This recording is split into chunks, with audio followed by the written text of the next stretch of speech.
ನಮಸ್ಕಾರ. ಪ್ರಜಾರಾಜ್ಯ ಕನ್ನಡ ನ್ಯೂಸ್ಗೆ ಸ್ವಾಗತ.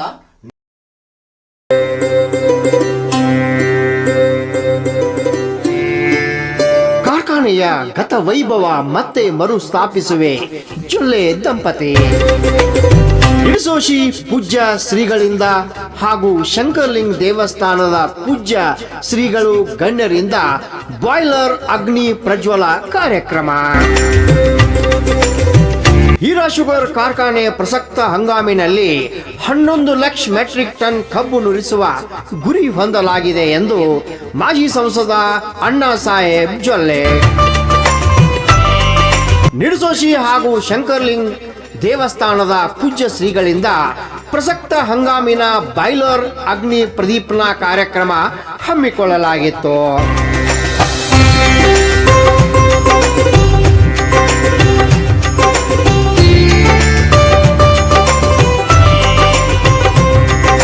ಸಾವಿರದ 25-26ನೇ ಸಾಲಿನ ಹಂಗಾಮಿನ ಬಾಯ್ಲರ್ ಅಗ್ನಿ ಪ್ರದೀಪನ ಮತ್ತು ಪೂಜೆ ನೆರವೇರಿಸಿದ ಪೂಜ್ಯ ಶ್ರೀಗಳು ಹಾಗೂ ಶಾಸಕಿ ಶಶಿಕಲಾ ಜೊಲ್ಲೆ ಹಾಗೂ ಅಣ್ಣಾ ಸಾಹೇಬ್ ಜೊಲ್ಲೆ ಗಣ್ಯರು ಮಾತನಾಡಿ, ತಾಲೂಕಿನ ಕಬ್ಬು ಬೆಳೆಗಾರರು ರೈತರು ಕಟ್ಟಿ ಬೆಳೆಸಿದ ಕಾರ್ಖಾನೆ ಇದಾಗಿದ್ದು ಗುಣಮಟ್ಟದ ಕಬ್ಬು ಕಾರ್ಖಾನೆಗೆ ಸರಬರಾಜು ಮಾಡುವ ಮೂಲಕ ಕಾರ್ಖಾನೆಯ ಪ್ರಗತಿಗೆ ಸಹಕರಿಸಬೇಕೆಂದು ಮನವಿ ಮಾಡಿದರು. ಪ್ರಸಕ್ತ ಸಾಲಿನಲ್ಲಿ ರೈತರಿಗೆ ನ್ಯಾಯಯುತ ದರ ನೀಡುತ್ತೇವೆ. ಕಾರ್ಖಾನೆ ಬೆಳೆಸಬೇಕಾದರೆ ರೈತರು ಹೆಚ್ಚಿನ ಪ್ರಮಾಣದಲ್ಲಿ ಕಬ್ಬು ಕಳಿಸಬೇಕು. ನಷ್ಟದಲ್ಲಿರೋ ಕಾರ್ಖಾನೆಯನ್ನು ಲಾಭದತ್ತ ಕೊಂಡೊಯ್ಯಲು ಎಲ್ಲ ಸಿಬ್ಬಂದಿ ಪ್ರಾಮಾಣಿಕ ಪ್ರಯತ್ನ ಮಾಡಲಾಗುತ್ತದೆ. ದಿವಂಗತ ಅಪ್ಪನಗೌಡ ಪಾಟೀಲ್ ಅವರು ಸಹಕಾರ ರೈತರಿಗೋಸ್ಕರ ಕಟ್ಟಿದಂತ ಈ ಕಾರ್ಖಾನೆ ಈಗ ಸಂಕಷ್ಟದಲ್ಲಿದ್ದರೂ ಕಾರ್ಖಾನೆ ಪುನರ್ಚೇತನಕ್ಕೆ ಎಲ್ಲರೂ ಕೂಡಿ ಮತ್ತೆ ಗತ ವೈಭವ ಮರುಸ್ಥಾಪಿಸುವುದೇ ನಮ್ಮ ಗುರಿ ಎಂದು ಇದೇ ವೇಳೆ ಹೇಳಿದರು. ರೈತರು ಆಶೀರ್ವದಿಸಿದರೆ ಅಭಿವೃದ್ಧಿ ಮೂಲಕ ಉತ್ತರ ನೀಡುತ್ತೇನೆ.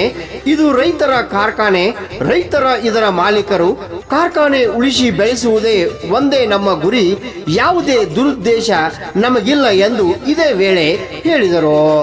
ಈ ಸಂದರ್ಭದಲ್ಲಿ ಮಾಜಿ ಸಂಸದ ಅಣ್ಣಾ ಸಾಹೇಬ್ ಜೊಲ್ಲೆ, ಶಾಸಕಿ ಶಶಿಕಲಾ ಜೊಲ್ಲೆ, ಕಾರ್ಖಾನೆ ಅಧ್ಯಕ್ಷ ಅಜ್ಜಪ್ಪ ಕಲ್ಲಟ್ಟಿ, ಉಪಾಧ್ಯಕ್ಷ ಅಶೋಕ್ ಪಟ್ಟಣ್ ಶೆಟ್ಟಿ ಸೇರಿದಂತೆ ಎಲ್ಲ ಆಡಳಿತ ಮಂಡಳಿ ನಿರ್ದೇಶಕರು ಹಾಗೂ ಮುಖಂಡರಾದ ರಾಜೇಂದ್ರ ಪಾಟೀಲ್, ಮಾಜಿ ಸಚಿವ ಶಶಿಕಾಂತ್ ನಾಯ್ಕ್, ಗಣ್ಯರು, ರೈತರು, ಮುಖಂಡರು, ಎಲ್ಲ ಕಾರ್ಮಿಕರು ಈ ಒಂದು ಕಾರ್ಯಕ್ರಮದಲ್ಲಿ ಪಾಲ್ಗೊಂಡಿದ್ರು. ರಾಮಗೌಡ ಪಾಟೀಲ್, ಪ್ರಜಾರಾಜ್ಯ ಕನ್ನಡ ನ್ಯೂಸ್, ಸಂಕೇಶ್ವರ.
ಅಂತ ಹೇಳಿ ನಿಮಗೆ ಹಂಚಿಕೊಳ್ತದ, ನನಗಿನ್ನೂ ಹಂಚಿಕೊಳ್ತಿಲ್ಲ. ಯಾಕಂದ್ರೆ ನಾನು ಇತ್ತೀಚೆಗೆ ಈ ಒಂದು ಕಾರ್ಖಾನೆ ಬಗ್ಗೆ ತಿಳ್ಕೊಂಡಿರು. ಅದ್ರ ಜೊತೆಗೆ ಅನೇಕ ಸಂಘ ಸಂಸ್ಥೆಗಳನ್ನು ಒಟ್ಟು ಹಾಕಿದ್ರು ಅಂತ ಹೇಳಿ ನಾವು ಇವತ್ತೆಲ್ಲ ನೋಡ್ತೀವಿ.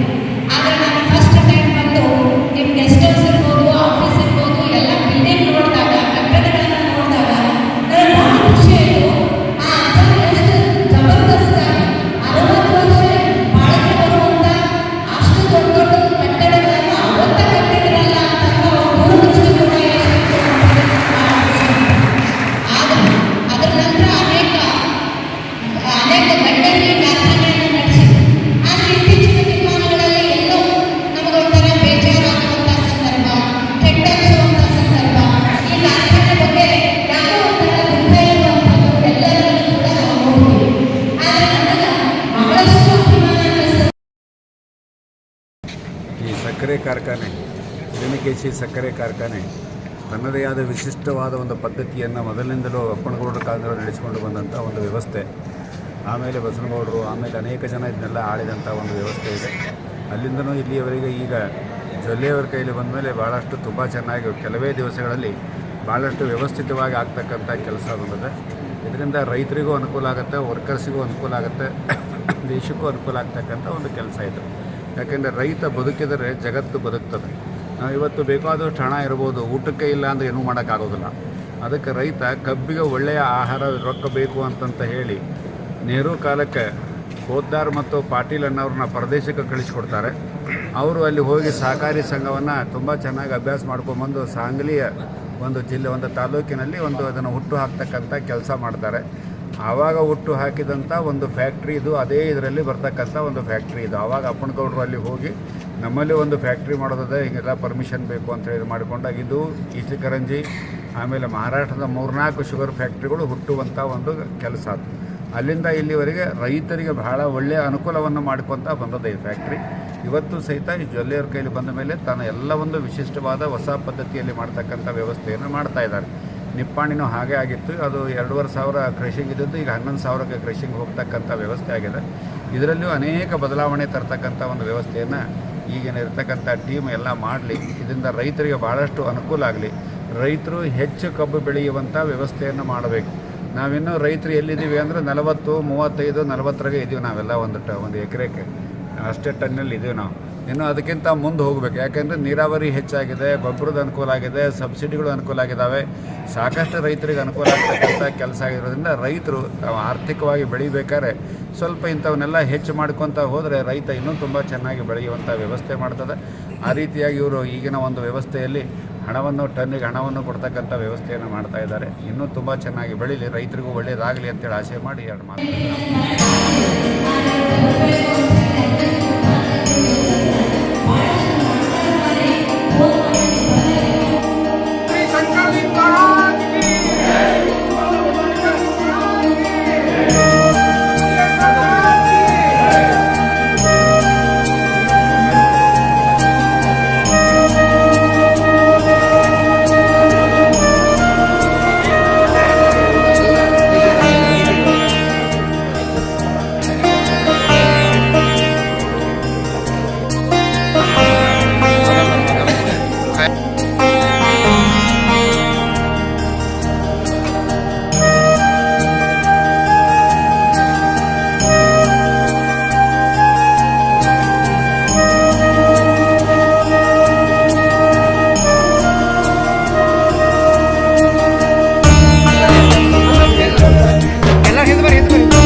ಅನಾಹುತ